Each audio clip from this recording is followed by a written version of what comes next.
John Chen sure loves a challenge. That's why the 60-year-old Hong Kong native came out of a rather comfortable retirement about 2 years ago and picked up the reins at BlackBerry.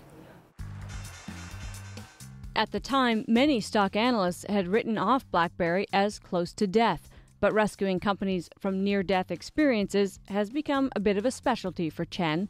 In the late 1990s, Chen took control of another struggling tech giant, Sybase, and nursed it back to health, eventually engineering a nearly $6 billion sale of the company.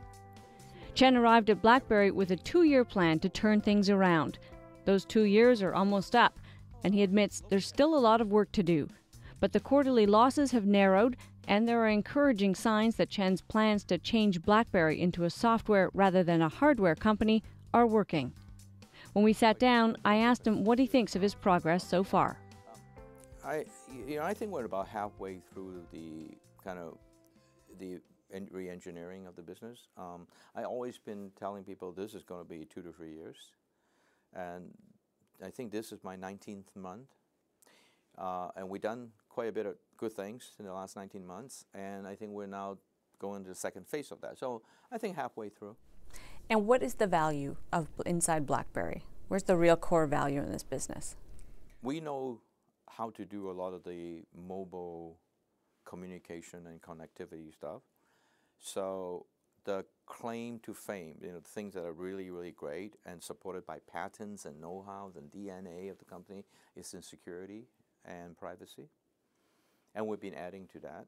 And then the question is, who would want to buy security and privacy? I mean, arguably it's everybody, right? But it's really more today as a high agenda items for governments because of cyber threats, for healthcare industries, for financial industries, so for oil and gas. And so we're very focused on building partnerships and winning accounts over there.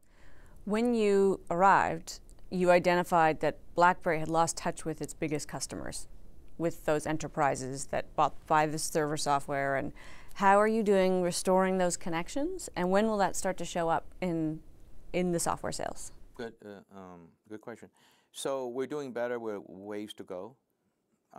So I'll give you the results to prove that point. Last quarter, we won 2,600 not new customer, either new or renew customer for our software servers, 2,600 in one quarter. And a lot of them are very big names. A lot of them had BlackBerry before, left us, or about to leave us. We saved it or get them back. Number of them allow us to use them as references. So gradually more and more of them are allowing. A great example is RBS, Royal Bank of Scotland. They restore everything back BlackBerry, all the servers worldwide, supporting the bring your own device strategy, which is BYOD, and it runs everything from BlackBerry and Android devices, Samsung, Knox devices, and iPhone and tablets and iPad and all that.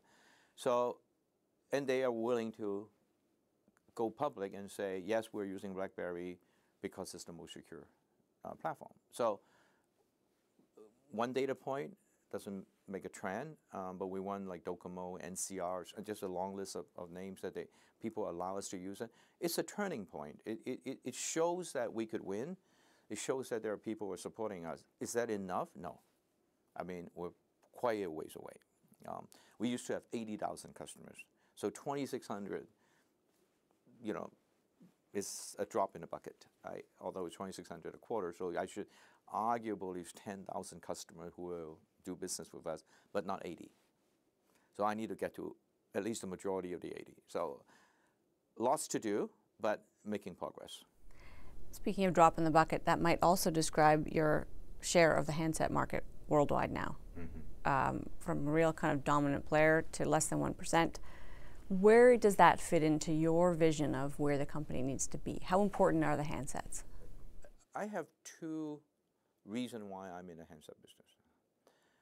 One practical, one a little emotional.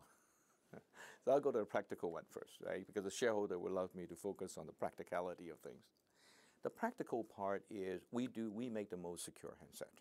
And everybody, all our competitors will give that to us. Governments around the world is still using BlackBerry handset.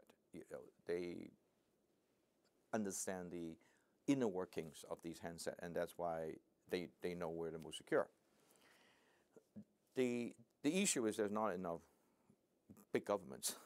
I love to have many big governments, but there's not enough big governments. But it is the first entry point of security entry points to a platform of communications. So we all earlier talked about who do we really want to be and what the real value is. BlackBerry could put together the most complete and secure communication platform. Whether it's voice or text or data or file sharing, and or messaging like BBM protected, then we have the whole completed platform. So a handset, if it's more secure handset that connected to this platform, you added the security level to it. So this is why government loves to use it.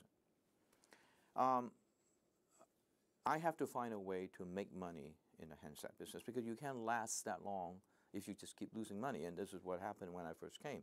We were losing a lot of money. We are still losing money, although our gross margin are positive. But if you added all the R&D and the research and development cost to it, we're still losing money. So I'm working hard at addressing that point. So the emotional reason is, BlackBerry is iconic to the industry. I mean, it started this industry, arguably, right? It's an iconic Canadian brand. I'm not the kind of guy that give up so easily. So I don't think, although the chip seems to slow down, but I'm not really sure that we're done. So if we could make money out of the business and don't bleed money in that business, we could come up with some very innovative stuff. I've seen the comparison to Apple, that there was a time in the late 90s when Apple was done, Macs were done, and of course, Apple roared back. But they did it by investing